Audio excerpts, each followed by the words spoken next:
1 ലക്ഷം കോടി രൂപയുടെ വികസനം കിഫ്ബിയിലൂടെ ധനലഭ്യത ഉറപ്പാക്കി കേരള സർക്കാർ. കിഫ്ബി ധനസഹായത്തോടെ 1200 കോടി രൂപയുടെ വികസന പദ്ധതികളാണ് സംസ്ഥാന സർക്കാർ ഇടുക്കിയിൽ നടത്തിയത്. റോഡ് വികസനത്തിന് മാത്രമായി 627 കോടി രൂപ വിനിയോഗിച്ചു. ഇടുക്കിയുടെ മുഖച്ഛായ മാറ്റുന്ന പദ്ധതികളാണ് കിഫ്ബി വഴി സർക്കാർ നടപ്പിലാക്കുന്നത്. റിപ്പോർട്ട്.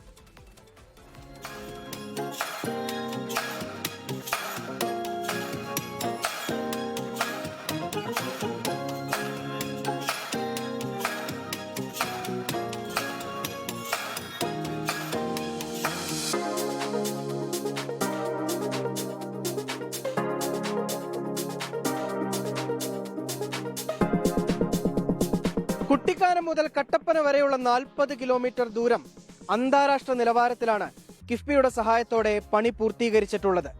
രാജ്യത്തിന് തന്നെ മാതൃകയാക്കാവുന്ന ഹിൽ ഹൈവേ. രാജ്യശ്രദ്ധ ആകർഷിക്കുന്ന വിധത്തിൽ ഇടുക്കിയിലെ മലയോര റോഡുകൾ നവീകരിച്ചതിൽ കിഫ്ബിയുടെ പങ്ക് ചെറുതല്ല. 62 കിലോമീറ്റർ ദൂരം മാത്രം മലയോര ഹൈവേയുടെ ഭാഗമായി പുതുക്കിപ്പണിയാൻ 300 കോടി രൂപ അനുവദിച്ചു. വാഗമൺ ഈരാറ്റുപേട്ട റോഡ്, കമ്പംമേട് വണ്ണപ്പുറം റോഡ്, മറ്റു റോഡുകൾ എന്നിവയ്ക്കായി 372 കോടിയിലധികം രൂപയും വകയിരുത്തി.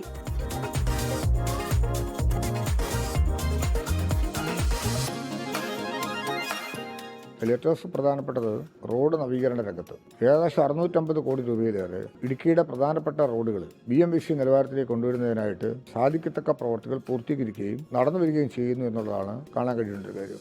വിദ്യാഭ്യാസ മേഖലയിലും വിപ്ലവകരമായ മാറ്റം സംസ്ഥാന സർക്കാരിന് കിഫ്ബിയിലൂടെ ഇടുക്കിയിൽ നടത്താൻ സാധിച്ചു. 21 സ്കൂളുകൾക്ക് കെട്ടിടം നിർമ്മിക്കാനായി മാത്രം 58 കോടി രൂപ. ഉന്നത വിദ്യാഭ്യാസ മേഖലയിലെ അടിസ്ഥാന വികസന സൗകര്യങ്ങൾക്കായി 29 കോടിയോളം രൂപയും ചെലവഴിച്ചു.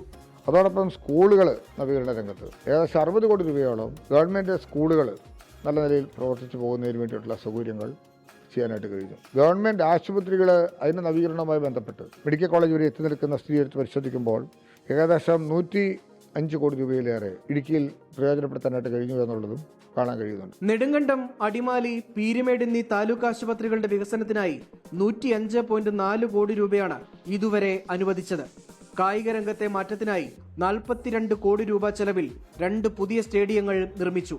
കുടിവെള്ള വിതരണത്തിനും വിവിധ വകുപ്പുകളുടെ അടിസ്ഥാന സൗകര്യത്തിനുമായി 289 കോടി കിഫ്ബി വഴി സർക്കാർ നൽകി. കിഫ്ബിയുടെ സഹായത്തോടെ സംസ്ഥാന സർക്കാർ ചെലവഴിച്ച 1200 കോടി രൂപ ഇടുക്കിയെ കൂടുതൽ മിടുക്കിയാക്കുന്ന പദ്ധതികൾക്ക് വേണ്ടിയായിരുന്നു. രാഹുൽ വിജയൻ, 24 ഇടുക്കി. ലോകത്തെവിടെയായാലും ഏത് സമയത്തും 24 വാർത്തകളും ഓഗ്മെന്റഡ് റിയാലിറ്റി പാക്കേജുകളും എക്സ്പ്ലെയിനറുകളും വിശദമായി കാണാൻ ഞങ്ങളുടെ യൂട്യൂബ് ചാനൽ നിങ്ങൾക്ക് സബ്സ്ക്രൈബ് ചെയ്യാം.